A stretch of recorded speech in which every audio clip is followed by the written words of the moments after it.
오늘은 예수님께서 탄생하신 성탄 주일입니다. 기쁜 마음으로 하나님께 영광의 예배를 드립니다. 다 같이 묵도하겠습니다.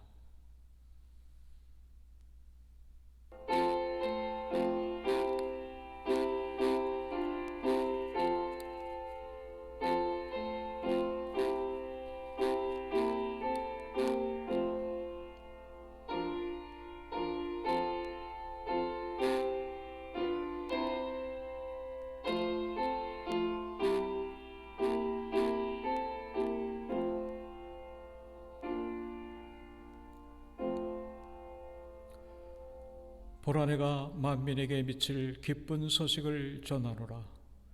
오늘 다윗의 동네에 너희를 위하여 구주가 나셨으니 그가 곧 그리스도 주님이시니라. 거룩하신 하나님 아버지, 하나님의 성호를 찬양드립니다. 하늘의 높은 보좌를 버리시고 낮고 천한 이 땅에 오신 주님의 은혜를 사모하며 거룩한 주의 전전에 나왔나이다. 저의 예배를 흠양해 주옵소서.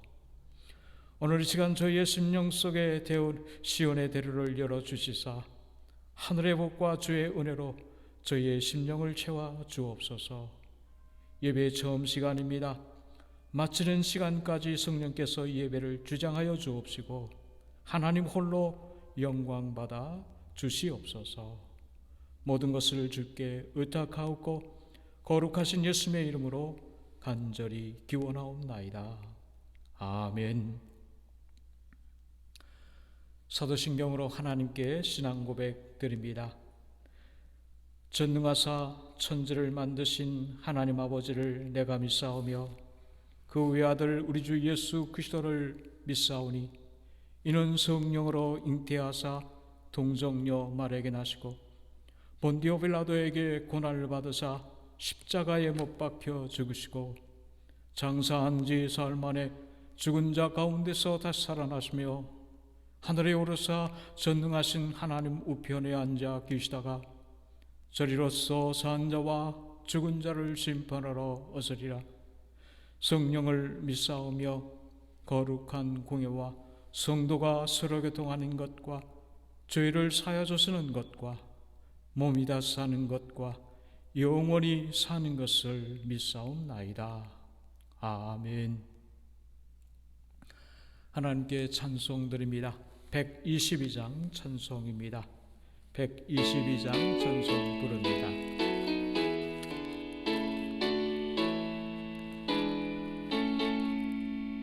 천만 가운 성도여 다 이리 와서 베들레헴 성 안에 가봅시다. 저구유에 누이신 아기를 보고 엎드려 절하세 엎드려 절하세 엎드려 절하세 구세 주남네 저 천사여 찬송을 높이 불러서 이 광활한 천지에 올리여라.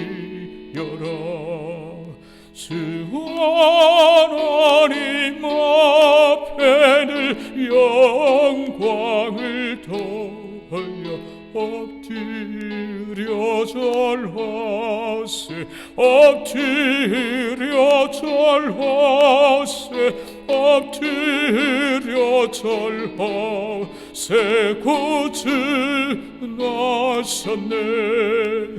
이 세상에 주께서 탄생할 때에 참신과 참 사람이 되시려고 저 동정녀 몸에서 나시었으니 엎드려 절하세 엎드려 절하세 엎드려 절하세 구주 나셨네 여호와의 말씀이 육신을 입어 날 구원할 구주가 되셨도다 늘 감사한 찬송을 주 앞에 드려 엎드려 절하세 엎드려 절하세 엎드려 절하세 구주 나셨네 아멘. 이 시간 오늘 하나님께 통성으로 기도하는 시간을 갖습니다. 오늘 우리의 죄된 모습을 주 앞에 내려놓으며 많은 기도의 제목을 가지고 주 앞에 나왔사오니 오늘 이 시간 우리의 가정과 자녀들과 사업과 일들 위해서 기도해 주시고 또한 병들어 육신적으로 질병 속에 있는 우리들의 성도들, 이웃들 그리고 우리가 살아가고 있는 이 땅과 우리의 조국, 북한과 또한 선교지 위해서 기도해 주시기를 바랍니다. 하나님께 통성으로 기도합니다. 아버지 하나님, 주 앞에 기도의 수단을 쌓을 수 있도록 축복해 주신 하나님께 감사드립니다.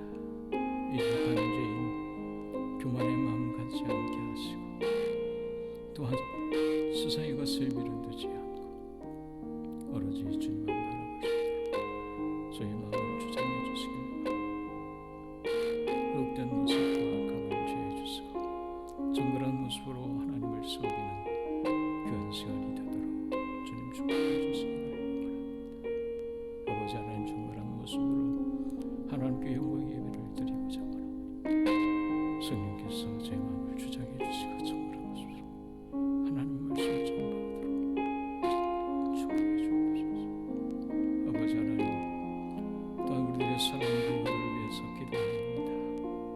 제대의 자녀와 일터와 경외하는 모든 일들 주님께 의탁하는 마음으로 주님께 기도합니다. 힘들고 어려운 삶을 살아가며 또한 코로나 바이러스로 인하여 병들의 육신 속에 또한 사업의 어려움으로 눈물을 흘리며 하나님께 간절한 마음으로 기도하는 저희들의 성도들 잊지 마시고 오늘 시간 긍휼을 베풀어 주옵소서.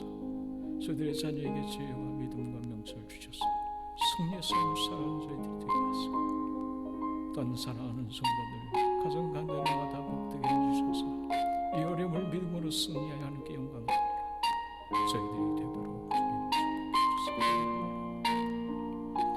육신의 질병 속에 오늘도 힘들어하며 하나님께 치유 은총을 간구하는 저희들이 있어 오늘 이 시간 주님이 찾아가 주셔서 피 묻은 손으로 안수하여 주셔서 정결케 주옵시고 하나님을 영원하게 하는 저희들이 되도록 축복해 주시기 바랍니다.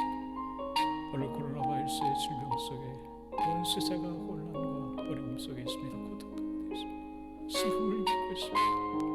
오늘 이 세상에 하나님 구원의 역사를 베풀어 주시고 악한 병망을 쳐 주셔서 온 세가 평안하게 하나님을 섬기는 저희들이 되도록 주님 축복해 주옵소서. 다운 저희들이 살아가고 있는 미국 고국을 축복하여 주옵소서.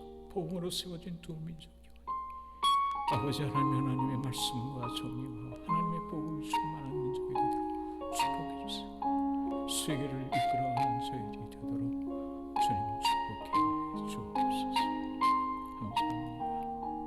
우리의 사랑하는 선교주에도 축복해 주시고 북녘 땅에도 복음이 선포되고 자유가 증거되시고 주님 선을 인도하시고 축복하여 주옵소서. 모든 것을 주께 의탁하고 거룩하신 예수님의 이름으로 간절히 기도하옵나이다. 아멘. 오늘 저희들에게 주시는 하나님의 말씀 마태복음 2장 1절로부터 12절까지 말씀입니다. 마태복음 2장 1절로부터 12절까지 말씀, 신약성서 일면경에 있습니다. 마태복음 2장 1절로부터 12절까지 말씀 봉독해 드립니다. 헤롯 왕 때에 예수께서 유대 베들레헴에서 나심에 동방으로부터 박사들이 예루살렘에 이르러 말하되 유대인의 왕으로 나으니가 어디 계시냐?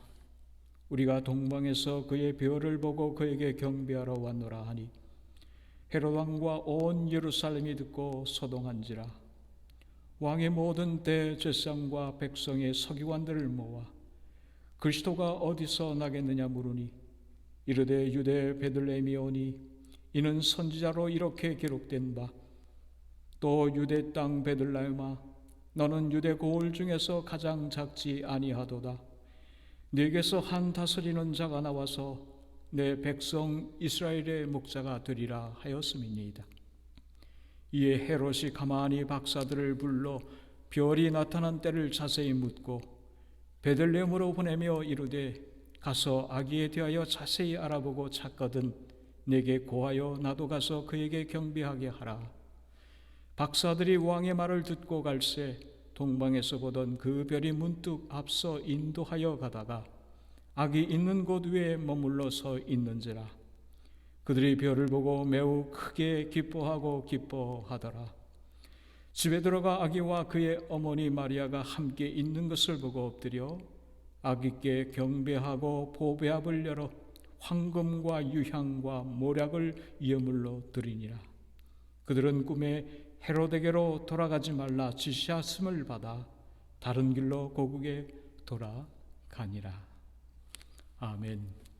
오늘 저희들에게 주신 신약의 하나님의 말씀입니다. 오늘 저희들에게 주신 본문 말씀을 의지하여 별을 따라온 동방박사라고 하는 제목을 가지고 여러분들과 함께 은혜를 나누고자 합니다. 2030년 올해 성탄절을 앞둔 12월 21일 해가 진 초저녁 남서쪽 하늘에 마치 성탄이 선물과도 같은 크리스마스 별이라 불리는 행성을 볼 수 있다고 합니다. 800년 만에 목성과 토성이 최근접점을 이루어 우리의 눈으로도 관측할 수 있는 그 행성들이 마치 하나의 별처럼 빛난다고 합니다. 그래서 그 별명이 크리스마스 별이라 불리는데 어떤 관측자들은 바로 이 별이 예수님의 탄생을 경배하러 떠나는 동방 박사들을 인도했던 별이 아니었을까 추론해 봅니다. 만약에 내일 나타날 크리스마스 별이 동방 박사를 인도한 그 별이라고 한다면 예언대로 메시아도 나셔야 하며 이 어둡고 캄캄한 오늘의 시대에 주의 재림을 맞이해야 하지 않겠나 생각하게 됩니다. 동방박사 이야기는 본문 말씀인 마태복음 2장 1절로 12절 말씀에 나오는데 그 기록 외에는 단 한 번도 성경에 나오지 않고 있습니다. 그래서 성경 해석상 동방박사의 이야기를 이해하기란 그리 쉽지 않은 일입니다. 일반적으로 동방박사라 일컬어지는 박사 마고스는 동방으로부터 온 점성가 또는 천문학자로 이해합니다. 고대 근동에서 동방이란 바벨론 지역을 말하며 바벨론 지역은 지혜와 지식 그리고 그 밖에 문명의 보고를 담고 있는 이방 땅을 말합니다. 따라서 예수님 탄생을 경배하러 온 동방박사들은 지혜와 학식을 갖춘 사람들로 별을 보고 미래를 예측하고 준비를 하게 했던 천문학자들이었던 것입니다. 어느 날 동방박사들은 천문을 관측하면서 갑자기 신비하고도 불가사의한 한 별을 발견하게 됩니다. 전혀 알려지지 않은 예사스럽지 않은 신비한 별이었습니다. 큰 빛을 발하며 무언가 미래의 뜻을 예시하는 듯한 신비로운 별이었습니다. 그 별을 발견한 동방 박사들은 많은 지식과 학식이 있는 학자들이었기에 그 즉시 수천 년의 기록이 보존되어 온 서고에서 서적과 자료를 살펴봅니다. 그 중에 특별히 바벨론 포로로 끌려왔던 돌아간 유대인들의 율법과 예언서를 기억해냈을 것입니다. 특히 과거 바벨론 시대 최고 학자였던 유대인 다니엘의 예언서를 살펴보며 그들은 다니엘서 9장 말씀 속에서 아닥사스다 왕이 예루살렘 성을 다시 지으라 명령한 후 7일에와 62일에 즉 480년이 지난 후에 예루살렘의 메시아가 날 것을 예언한 말씀을 찾게 되었을 것입니다. 이 법령이 내려진 때는 기원전 446년경이었으니 계산해 보면 바로 지금의 때가 아닌가 놀라워하며 박사들은 자신들이 발견한 신비한 별이 바로 유대의 메시아 탄생을 예고한 것이라 그렇게 결론을 내립니다. 그들은 메시아 탄생에 대해 확신을 갖게 되자 더 이상 지체할 수가 없었습니다.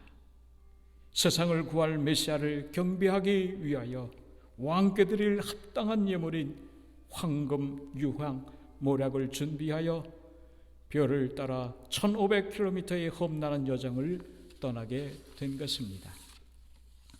그들의 여정은 험난한 길이었습니다. 기후와 환경이 급격히 변하는 지역으로 비가 오다가 눈으로 변하기도 하며 바람과 안개와 모래, 폭풍으로 인하여 그들을 인도해 가던 별이 때로는 보이지 않거나 눈앞에서 사라지곤 했을 것입니다. 이렇게 어려움을 겪다 보니 자신들도 모르게 무의식적으로 자신의 지식을 의지하게 됩니다. 만약에 길을 잃었어도 거룩한 성인 예루살렘 성을 그리고 그것의 왕궁을 찾으면 되지 않겠다 하는 인간적인 생각에 그들은 더 이상 별이 그들에게 중요하지를 않았습니다. 왜냐하면 목적지를 알기 때문입니다. 이제는 별을 따라감이 아니라 자신의 뜻에 따라 예루살렘 성으로 나가게 된 것입니다. 오늘 본문 말씀에도 그들이 별을 따라 예루살렘 성에 도착했다 그렇게 기록되어져 있지를 않습니다. 하나님의 인도를 상징하는 별의 이야기는 나오지 않고 있습니다. 사랑하는 성도 여러분, 하나님의 인도하심을 따라 나아가는 삶이 안전합니까? 아니면 내 경험, 내 지식, 내 능력을 자신하며 살아가는 삶이 안전합니까? 오늘 하나님에 대한 믿음이 없으면 당연히 내 경험, 내 지식, 내 의지, 내 능력으로 인생을 살아가게 되어집니다. 이 얼마나 보기에도 신나고 폼나며 자랑스럽습니까? 내 의지, 내 뜻대로 내 인생을 개척해 나간다고 하는 것 얼마나 멋져 보이는 일인지 모릅니다. 그러나 신앙의 사람들은요, 하나님의 인도하심을 받는 삶이 가장 보람되고 안전한 인생이며 모든 일에 형통하여 성공적인 삶을 살아가는 인생이 될 것을 확신합니다. 여호와는 나의 목자시니 내가 부족함이 없으리로다.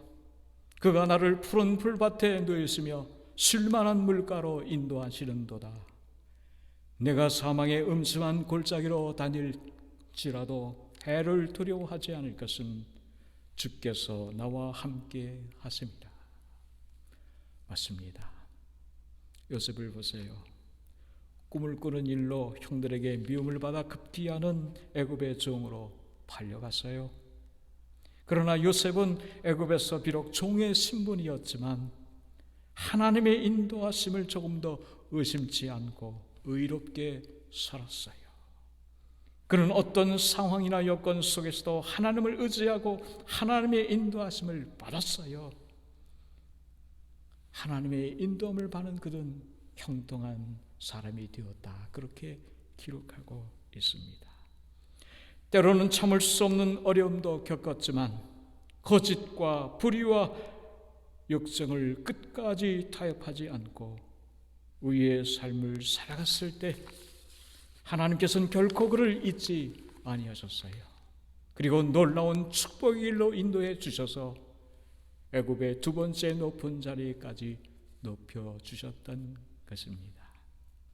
이것은 분명 요셉이 하나님의 인도하심을 한순간도 놓지 않았기 때문입니다. 그런데 보세요. 동방박사들은 메시아를 찾아뵙고 기쁨으로 경배하겠다는 그 신념에서 시작된 거룩한 출발이었지만 잠시 순례의 어려움을 겪으면서 별을 잊어버리는, 즉 하나님의 인도하심을 외면했던 그 행동의 결과는 너무 참혹했다고 하는 사실입니다. 결론적인 이야기입니다만 동방박사들이 자신의 의지대로 예루살렘으로 나아감에 의해 베들레헴 지경에 있었던 당시의 2살의 사내 아이들이 헤롯 왕에 의해 무참히 살해당하고 말았다고 하는 사실입니다. 보십시오. 예루살렘에 도착한 동방박사들은 아마 만나는 사람마다 유대인의 왕으로 나신 이가 어디 있습니까? 유대인으로 나신 이가 어디에 있습니까? 라고 소리 높여 찾았을 것입니다. 이 일로 인하여 예루살렘 성은 난리 아닌 난리가 일어났을 것입니다. 급기야는 이 소식이 헤롯에게까지 전해져 결국엔 동방박사들은 헤롯 왕 앞에 서게 되었습니다. 동방박사들은 그렇게 생각했을 거예요. 이제 제 길을 잘 찾아왔구나. 우리들이 가야 할 걸, 찾아야 할 것을 제대로 찾아왔겠구나 하면서 안도했을 것입니다. 그런데 번지수를 잘못 찾은 것이지요. 말씀해 보면 동방박사로부터 유대왕 메시아 탄생 소식을 들은 헤롯 왕은 소동하였다라고 기록하고 있습니다. 여기서 소동이라고 하는 헬라어는 타라스로 가는데 그 뜻은 두려워했다, 충격을 받았다라고 하는 뜻입니다. 헤롯 왕은 동방박사로부터 메시아의 탄생의 소식을 듣고 그 마음속에 두려움이 생겼어요. 충격을 받았어요. 그렇지 않겠습니까? 헤롯 왕은 자신이 유대의 분봉왕인데 자신을 대신하여 유대의 새왕에 태어났다는 말에 얼마나 놀랐겠습니까? 그 즉시 헤롯 왕은 대제사장과 서기관을 불러 그리스도가 어디에 나겠느냐라고 그 예언을 물어보았던 것입니다. 그런데 참으로 놀라운 것은 700년 전 미가 선지자는 이 일을 예언해 놓았다고 하는 사실입니다. 놀라운 일이죠. 베들레헴 에브라다야, 너는 유다 족속 중에 작을지라도 이스라엘을 다스릴 자가 네게서 네게로 나올 것이라. 그의 근본은 상고의 태초이니라. 이 예언의 말씀에 헤롯 왕은 내심 크게 놀라지 않을 수 없었습니다. 그러면서도 태연히 동방박사들에게 말합니다. 본문 8절 말씀입니다. 베들레헴으로 보내며 이르되 가서 아기에 대하여 자세히 알아보고 찾거든 내게 고하여 나도 가서 그에게 경배하게 하라. 거짓말이지요. 만약에 동방박사의 이야기대로 왕을 찾게 된다면 아마 헤롯 왕은 은밀히 아기 예수를 찾아가 살해하려 하고 하였을 것입니다. 헤롯 왕은 고도의 정적인 사람이었습니다. 자신의 두려움과 흉계를 감추고 거짓으로 이야기한 것입니다. 바로 이와 같은 모습이 세상의 모습이 아닌가 합니다. 보세요. 지금 헤롯 궁에 있는 사람들은 모두 다 메시아 탄생 소식을 들었습니다. 그리고 그분이 베들레헴에서 탄생했으며 이 메시아는 이미 오래전부터 예언되어진 분이었다고 하는 사실을 알게 됩니다.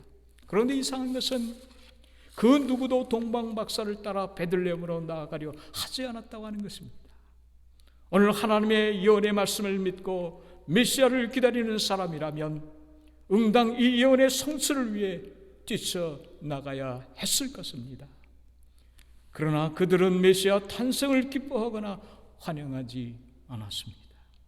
그저 그대로 기득권이나 누리고 권력 노림에 빠져서 메시아를 맞아들이지 않았다고 하는 사실입니다.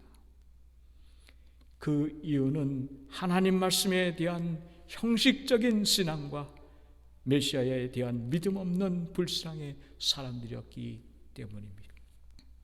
제사장이었어도 그리고 율법사들이었어도 하나님의 말씀을 잘 알고 있는 저들이었음에도 불구하고 그들에게는 형식적인 신앙과 믿음이 없는 불신앙의 모습으로 믿음 생활을 한다고 자랑했던 저들이었다고 하는 사실입니다. 사랑하는 성도 여러분들, 믿음이란 무엇입니까? 믿음이란 하나님의 말씀과 그 말씀의 약속을 믿고 그것에 아멘하며 말씀대로 살아가는 것이 아닙니까? 야고보에서는 이렇게 기록하고 있습니다. 너희는 말씀을 행하는 자가 되고 듣기만 하여 자신을 속이는 자가 되지 말라.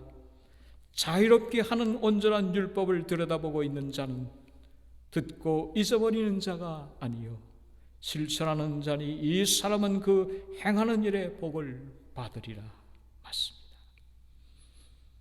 그들은 믿음이 없기에 그리스도의 탄생 소식을 기뻐하지 않은 것입니다. 맥스 루케이도의 어른들을 위한 동화 크리스마스 캔들이라고 하는 이야기가 있습니다. 영국 글래드스톤이란 마을에 양조장이 에드워드 부부가 있었습니다. 그는 크리스마스 때 천사가 내려와 자신이 만든 양초를 만져주며 올라가는데 그 양초에 불을 붙여 기도하면 어떤 일이든지 해결된다는 기적을 믿고 있었습니다. 동화의 이야기입니다. 그런데 그 마을에는 젊은 학식이 많은 목사님이 부임해 오셨는데 안타깝게도 그 목사님은 그 기적을 허황된 미신으로 여긴다는 것입니다. 그래도 마을 사람들은 은밀히 양초장의 부부를 찾아와 천사가 만진 초를 자기에게 달라고 청탁을 하는 것입니다. 그런데 청탁하는 사람이 한두 사람이 아니었습니다. 마음 약한 양초장의 부부는 청탁하는 마을 사람들에게 모두 양초를 주겠다고 약속을 합니다. 성탄절이 다가오는 어느 날 정말 천사가 내려오더니 양초장이가 만든 초 하나를 만져주고 하늘로 떠납니다.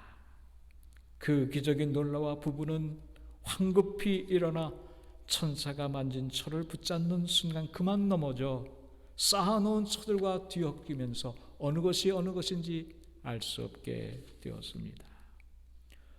어느 것이 천사가 만져준 귀한 초인지 알 수 없게 된 것입니다. 큰일이 난 것이지요. 그 후로 하나같이 절박한 사형을 품은 마을 사람들이 찾아옵니다. 부부는 고민 끝에 찾아오는 마을 사람들에게 천사가 만지고 간 차라고 하면서 하나씩 다 나눠줍니다. 그럴수록 마음이 무거웠습니다. 만약에 이 사실을 알게 된다면 사기꾼이라 돌팻맞이를 당할 텐데 그래도 양초의 기적을 믿지 않고 있는 목사님에게도 가슴 아픈 기도 제목이 있기에 양초를 목사님께 하나드리며 양초가 아니라 하나님께서 응답하실 것이니 믿음으로 기도해 보세요 하며 전했다고 합니다. 성탄절날이 되었습니다. 두려운 마음으로 예배당에 갑니다. 한 사람은 분명 기적을 체험했을 것이지만 나머지 마을 사람들은 자기를 사기꾼이나 손가락질할 것입니다. 드디어 목사님이 예배 중에 양초에 대하여 언급하며 간증할 사람이 있냐고 물었습니다. 순간 에드워드 부부는 눈을 꼭 감았습니다. 그런데 온 교회가 술렁이는 소리가 들려왔습니다. 에드워드 부부는 올 것이 왔구나 하며 각오하고 눈을 떠 보았습니다. 그런데 이게 웬일입니까? 온 마을 사람들이 응답의 간증을 하기 위해 자리에 다 일어서 있는 것입니다. 오늘 작가 맥스 루케이더는 천사가 기적을 일으켰다고 하고 싶어서 이 글을 쓴 것은 아닐 것입니다. 믿음으로 간절히 기도하면 하나님께서 응답하신다고 하는 믿음을 이야기하는 것이지요. 오늘 본문 말씀에 나오는 동방박사들은 끝까지 별을 바라주지 못한 자신들의 연약함을 뉘우치며 헤롯궁을 나오게 됩니다. 그러나 그들 마음속에는 메시아가 탄생하실 것이 바로 베들레헴이라는 사실을 알았기에 그들은 오히려 기뻐할 수 있었습니다. 그때 호련히 하늘의 동방에서부터 그들을 인도해 왔던 별이 나타나 다시 인도하기 시작했습니다. 동방박사들은 그 별을 보고 얼마나 행복했습니까? 하나님께서 우리를 인도해 주시는구나 라고 하면서 그 마음을 본문 시절에서 이렇게 기록하고 있습니다. 그들이 별을 보고 매우 크게 기뻐하고 기뻐하더라 라고 하였습니다. 사랑하는 성도 여러분, 하나님이 친히 인도하시는 인생은 행복합니다. 평안합니다. 기쁨이 넘칩니다. 시온의 대로가 활짝 열려 형통의 삶을 살아갑니다. 보세요. 동방박사들은 별의 인도함을 따라 베들레헴 사관에 이르러 비로소 아기 예수께 엎드려 경배하며 만왕의 왕이 받으시기에 합당한 예물을 바쳤습니다. 바벨론으로부터 조심스럽게 가져온 보배압을 열어 왕권을 상징하는 금과 신성을 상징하는 유향과 영원을 상징하는 모략을 기쁨으로 아기 예수께 드린 것입니다. 이제 그들의 거룩한 임무는 그것으로 끝이 났습니다. 오늘 이 동방박사의 이야기는 사복음서 가운데 유독 마태복음에만 기록되어져 있습니다. 그런데 왜 마태는 동방박사의 이야기를 유대인을 위한 복음서인 마태복음에 기록했을까요? 그 이유는 분명합니다. 예수 그리스도는 유대인뿐만 아니라 이방인에게도 경배의 대상이며 마지막 때 이방인들에게까지 복음이 증거되어질 것을 예표한 말씀이지요. 맞습니다. 오늘 동방박사의 순례의 길은 우리 그리스도인의 순례의 길과 같은 것입니다.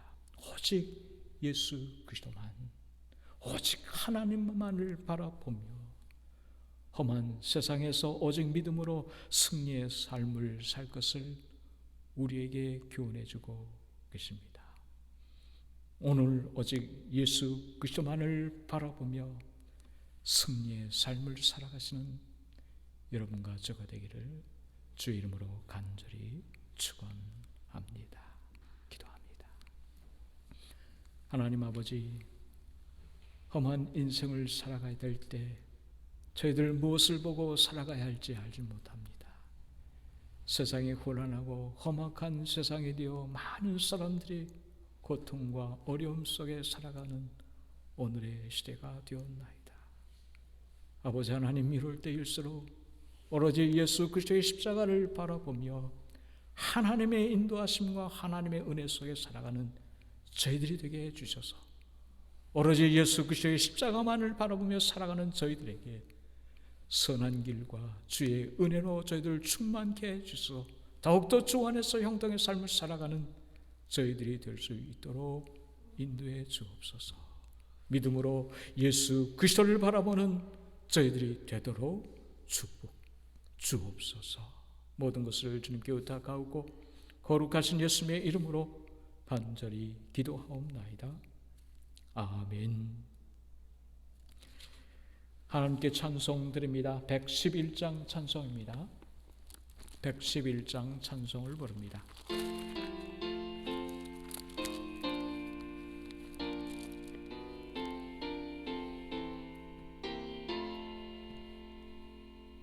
귀중한 법의 합을 주 앞에 드리고